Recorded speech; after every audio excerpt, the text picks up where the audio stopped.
We experience the physical world through properties we can feel, the heat of a surface or the pressure within a container. These perceived constants are the macroscopic result of microscopic chaos.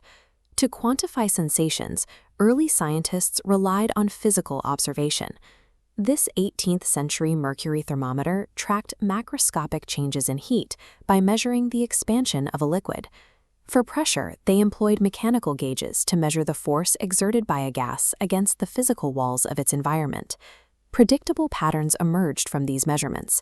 These three graphs map the empirical gas laws, Boyle's, Charles, and Gay-Lussac's, proving that variables like volume and temperature have a fixed, measurable relationship. These observations were eventually unified into the ideal gas law. This framework centers on a single equation, PV equals nRT, which calculates the state of a gas by combining its pressure, volume, and temperature. This model has significant limitations. The ideal gas law is purely empirical. It predicts how a gas behaves based on observed data, but it provides no information about the underlying mechanics driving that behavior. Understanding thermodynamics requires deriving pressure and temperature from the ground up, using the statistical mechanics of invisible collisions. To build a mechanics-based model, we begin with a theoretical sandbox. This is a perfectly isolated volume of space to track pure mechanical motion. Within this space, we apply the rules of an ideal gas. Rule 1 defines every particle as a point mass, effectively reducing their size to zero. Rule 2 establishes that these particles exert no intermolecular forces, neither attracting nor repelling. With no forces between them, potential energy is zero. All internal energy is purely kinetic. Rules 3 and 4 govern that motion. Particles move in random, zigzag trajectories, and collisions are perfectly elastic, conserving momentum and energy. By stripping the gas down to these sterile rules, the behavior of billions of particles can be predicted using standard Newtonian physics. This raises a mechanical question. How does a nearly weightless point mass generate the measurable physical force required to move a pressure gauge? We analyze this by isolating a single particle. Step 1 shows a point mass striking a rigid wall and rebounding.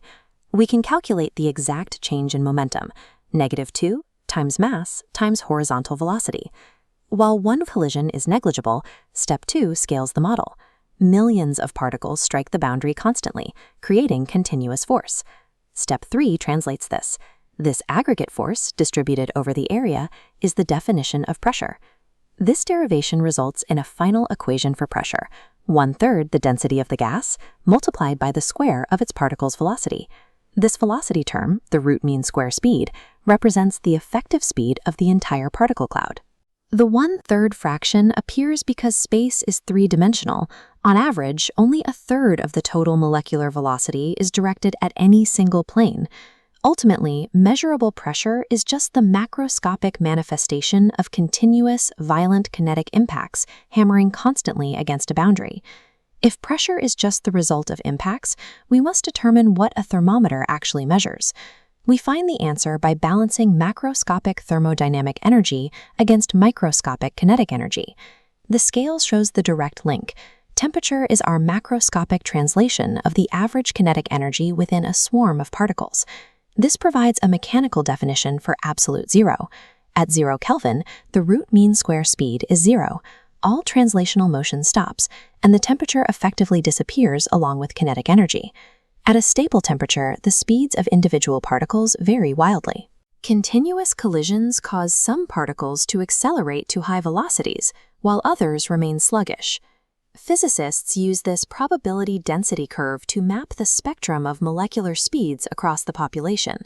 The peak of the curve represents the most probable speed, the velocity any single molecule is most likely to possess.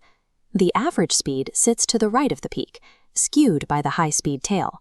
Finally, the root mean square speed is the highest, the specific metric required to calculate total kinetic energy. While a single particle possesses only velocity, temperature emerges as a statistical property of the crowd. This leads to a new question. Why do equal amounts of helium and oxygen require different amounts of heat to reach the same temperature? The answer lies in degrees of freedom, how molecules store energy in 3D space.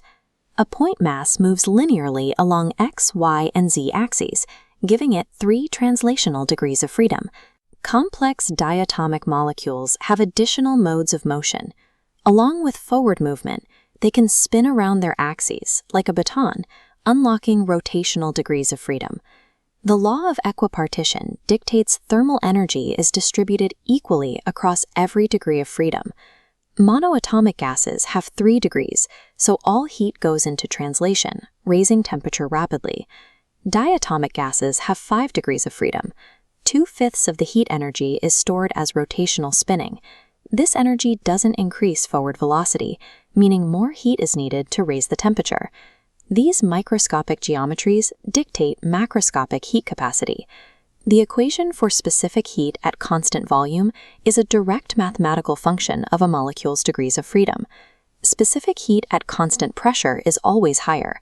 The gas performs mechanical work as it expands, requiring additional thermal energy beyond what is stored internally.